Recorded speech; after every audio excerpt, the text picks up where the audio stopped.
Pathology. Thiruvananthapuram medical college മുൻ പ്രിൻസിപ്പലും pathology പ്രൊഫസറുമായിരുന്ന ഡോക്ടർ M.A. ഏലിക്കുട്ടി പാത്തോളജി ഡിപ്പാർട്ട്മെന്റിന്റെ ചുമതല വഹിക്കുന്നു. ഡോക്ടർ ഗീത MD-യും പാത്തോളജി ഡിപ്പാർട്ട്മെന്റിൽ പ്രവർത്തിക്കുന്നു.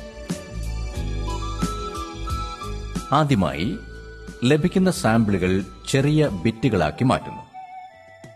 സ്പെസിമന് ഒരു നമ്പർ കൊടുക്കുന്നു, ബയോപ്സി നമ്പർ. ഈ നമ്പർ തന്നെയാണ് സ്ലൈഡിൽ ഉപയോഗിക്കുക. സ്ലൈഡുകൾ നമ്പർ അനുസരിച്ച് വർഷങ്ങളോളം സൂക്ഷിച്ചു വയ്ക്കാം.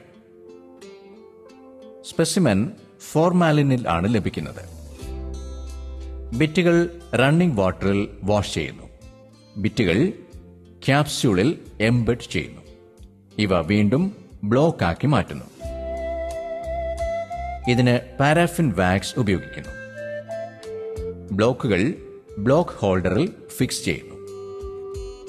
ബ്ലോക്കുകൾ മൈക്രോടോം ഉപയോഗിച്ച് സ്ലൈസ് ചെയ്യുന്നു.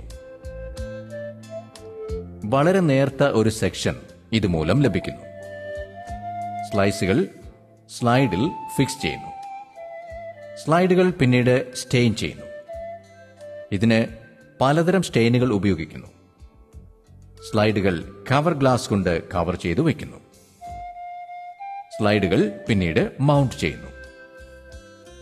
സൈറ്റോളജി പരിശോധനയും ഇവിടെ ചെയ്യുന്നു. ശരീരഭാഗങ്ങളിൽ നിന്ന് ചെറിയ സൂചി ഉപയോഗിച്ചെടുക്കുന്ന സെല്ലുകൾ പഠിക്കുന്നതിനാണ് സൈറ്റോളജി എന്ന് പറയുന്നത്.